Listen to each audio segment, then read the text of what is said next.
نہیں پڑتی۔ ہمارے مصادر اور ہمارے مراجع اور ہمارے ماخوذات جن کتب سے ہم ان شخصیات کی سیرت اور ان شخصیات کی زندگی کے مختلف پہلوؤں پر گفتگو کرتے ہیں، ہم ان چیزوں کے محتاج نہیں ہیں۔ الحمدللہ ثم الحمدللہ، ان کے اپنے فضائل اتنے ہیں، ان کے اپنے مناقب اتنے ہیں کہ اہل ایمان جب ان کے فضائل سنتے ہیں، ان کے مناقب سنتے ہیں، تو خود ہی اہل ایمان کے دل ان کی محبت میں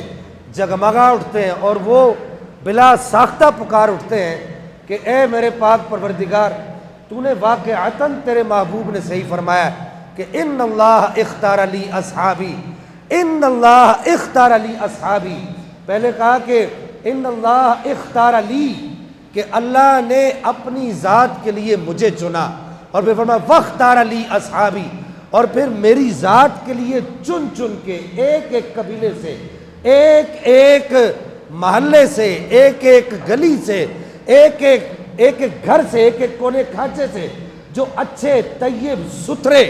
اجلے نکھرے دلوں کے صاف لوگ تھے، میرے آقا فرماتے ہیں ان لوگوں کو چن چن کے میرے رب نے میرا صحابی بنا دیا۔ یعنی صحابیت کا جو معیار ہے وہ رسول اللہ نے اس کا انتخاب خود نہیں کیا، یہ بات سمجھیے گا۔ صحابیت کا معیار رسول اللہ نے خود نہیں منتخب کیا، اگرچہ نبی پاک علیہ الصلوۃ والسلام کی نگاہ عنایت میں رب نے وہ طاقت عطا فرمائی تھی کہ اگر وہ نگاہ، اب بھی وہ طاقت آپ کی نگاہ عنایت میں موجود ہے کہ اگر وہ نگاہ عنایت کسی کی طرف اٹھتی ہے تو وہ ابو بکر کو صدیق اکبر بنا دیتی ہے۔ جس کا نام ابو بکر بن قحافہ تھا، اپنے دور میں صرف اس کا اتنا کام تھا دور جاہلیت میں کہ وہ عرب کا چیف جسٹس تھا، لیکن جب نگاہ عنایت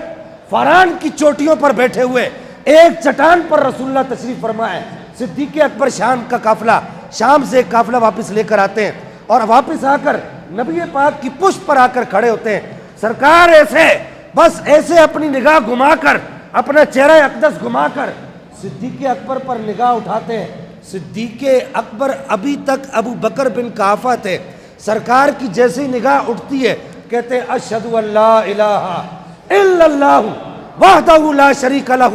واشہد انک رسول اللہ، میں گواہی دیتا ہوں اللہ کے علاوہ کوئی معبود نہیں ہے اور آپ اللہ کے سچے رسول ہیں۔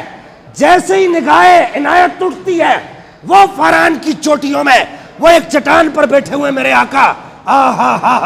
جیسے ہی سرکار نگاہ اٹھاتے ہیں، ابو بکر بن قحافہ کو صدیق اکبر بنا دیتے ہیں۔